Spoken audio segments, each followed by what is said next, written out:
हमारे साथ हैं मुख्य क्षेत्रीय प्रबंधक IRCTC के प्रबंधक जी अजीत कुमार सिन्हा जी।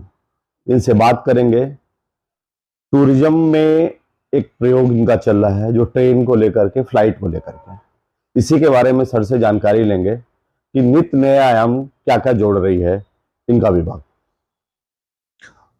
जी मैं बताऊं कि IRCTC कैटरिंग और टूरिज़्म के बिजनेस में अपना काम करती है और टूरिज़्म में काफ़ी व्यापक क्षेत्र है इसका। और इसमें रेल टूरिज़्म से लेकर जो एयर पैकेजेस होते हैं हवाई टूरिज़्म का, उन तक हमारे पैकेजेस लॉन्च होते रहते हैं समय समय पे और उनका लाभ लोग लेते रहते हैं। पूरे उत्तर प्रदेश के अंदर में जो लोग हैं IRCTC के पैकेजेस का लाभ लेकर न केवल इंडिया के अंदर जो महत्वपूर्ण तीर्थ स्थल हैं और पर्यटन के दृष्टिकोण से जो महत्वपूर्ण स्थल हैं उसका भ्रमण करते हैं, बल्कि विदेशों की यात्रा भी कर रहे हैं। अभी वर्तमान में एक पैकेज थाईलैंड के लिए गया हुआ है और आगामी दिनों में अगर विदेश के पैकेजेस की बात करें तो उसमें दुबई के 2 पैकेजेस हैं और थाईलैंड के पैकेजेस हैं, मॉरिशस के पैकेजेस हैं। तो ये तो जो एयर के माध्यम से हम सेवा लेते रहते हैं और डोमेस्टिक फील्ड में अभी जो मौसम के हिसाब से पर्यटन के लिए अलग अलग स्थल अलग अलग सीजन में महत्वपूर्ण हो जाते हैं। जैसे आजकल गोवा का टूरिज़्म खास तौर से चला हुआ है ज़्यादा, और अंडमान निकोबार के लिए काफ़ी सारे लोग जा रहे हैं, नॉर्थ ईस्ट में काफ़ी लोग जा रहे हैं। तो अकॉर्डिंगली हमने पैकेजेस प्लान किया हुआ है हर महीने नॉर्थ ईस्ट के लिए, पुरी के लिए, अंडमान निकोबार के लिए, गोवा के लिए, राजस्थान के लिए, इनके लिए पैकेजेस रहते हैं। और इसके अलावा जो रेल के माध्यम से टूरिज़्म संपन्न कराया जाता है उसमें एक तो मास टूरिज़्म का कंपोनेंट है जो स्पेशल ट्रेन के माध्यम से कराया जाता है। उसमें तकरीबन 700 से 800 लोगों की यात्रा होती है। और देखो अपना देश मुहिम के तहत देश भर में जो महत्वपूर्ण तीर्थ स्थल हैं और पर्यटन स्थल हैं उनकी यात्रा कराई जाती है। सर, जो आपकी ट्रेन स्पेशल होती है उसमें क्या क्या सुविधाएं दी जाती हैं? क्या उसके साथ गाइड जाते हैं? उनकी फूडिंग की क्या व्यवस्था होती है? रहने की, जैसे लोकल रहने की क्या व्यवस्था होती है?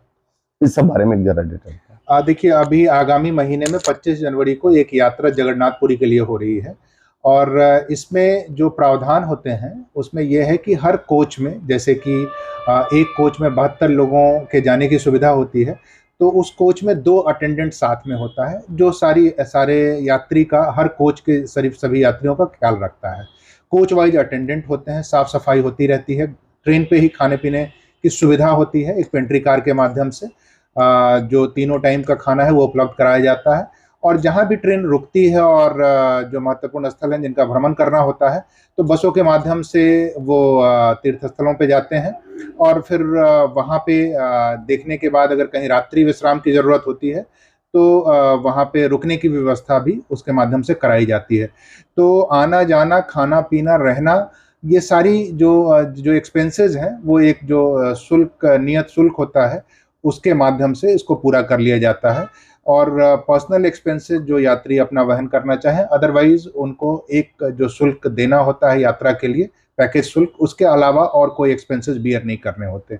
और इसमें 8 से 10 दिनों की यात्रा होती है और एक से ज़्यादा स्थलों का भ्रमण होता है जिसमें ग्रुप में सारे यात्री होते हैं। तो कई बार एक पूरा परिवार, एक पूरे गांव के कई सारे लोग इसमें यात्रा का लाभ लेते रहे। सर, इस समय जैसे कोविड का प्रभाव बढ़ रहा है, इसको लेकर के आप लोग के क्या गाइडलाइन है? देखिए कोविड के दौरान जो कोविड अप्रोप्रिएट बिहेवियर है उसका पालन हम लोग कराना सुनिश्चित करते हैं। एक तो जितने यात्री इसका लाभ लेते हैं सब लोगों के डबल डोज वैक्सीनेशन हो रखे हैं। अब तो सारे लोगों के हो रखे हैं, उनके बूस्टर डोज लगाने के लिए भी हम लोगों ने एडवाइस किया हुआ है। तो बूस्टर डोज के साथ वो लोग कैरी कर रहे हैं अपने आप को। साथ में यात्रा के दौरान जो साफ सफाई है और संचारी रोग के रोकथाम के लिए जो उपाय किए जाते हैं वो सारे उपाय हम अपने सर्विस प्रोवाइडर की टीम के माध्यम से वो सुनिश्चित कराते रहते हैं। और साथ में जो यात्रियों या जो पर्यटक होते हैं उनको समय समय पे बताते रहते हैं कि आपको कोविड अप्रोप्रिएट बिहेवियर किस तरीके से पालन करते रहना है ग्रुप मूवमेंट में। अभी आपने रेलवे में था, टूरिस्ट करते थे। उत्तर प्रदेश गवर्नमेंट की सरकारी बिल्डिंगों में हमने खान पान की व्यवस्था शुरू की है। तो अभी तो लोक भवन शुरू हुआ, तो आगे क्या और भी बिल्डिंगों में ऐसी व्यवस्था मिलेंगी खान पान की? जी, इस मामले में मैं आपको बताऊं कि जैसे रेलवे के खान पान प्रबंधन का काम आईआरसीटीसी करती है, और गैर रेलवे जगहों पे भी, जैसे कि हाल ही में लोक भवन में कैटरिंग यूनिट की शुरुआत की गई है, तो वहां भी आईआरसीटीसी को मैंडेट है ऐसी सेवाएं प्रदान करने की। तो जहां जहां पे इस तरह से हमारे साथ संवाद किए गए हैं, वहां पे हम लोगों ने प्रयास किया है, और उसी क्रम में अभी पहली शुरुआत यहाँ पे लोक भवन में कैटरिंग यूनिट खोलने के माध्यम से की गई है। दूसरे और भी गवर्नमेंट ऑर्गेनाइजेशंस हैं जहां से रिक्वेस्ट आई हुई है, तो वहां पे भी हम लोग स्टडी कर रहे हैं, और जहां जहां फिजिबल होगा इकोनॉमिकली, वहां पे ये सेवाएं प्रदान की जाएंगी। आज हमारे साथ थे क्षेत्रीय प्रमुख अजीत सिंह सिन्हा जी। आगे इसी कड़ी में किसी और के साथ विजय पांडे, जनवाड़ी के लिए, लखनऊ से।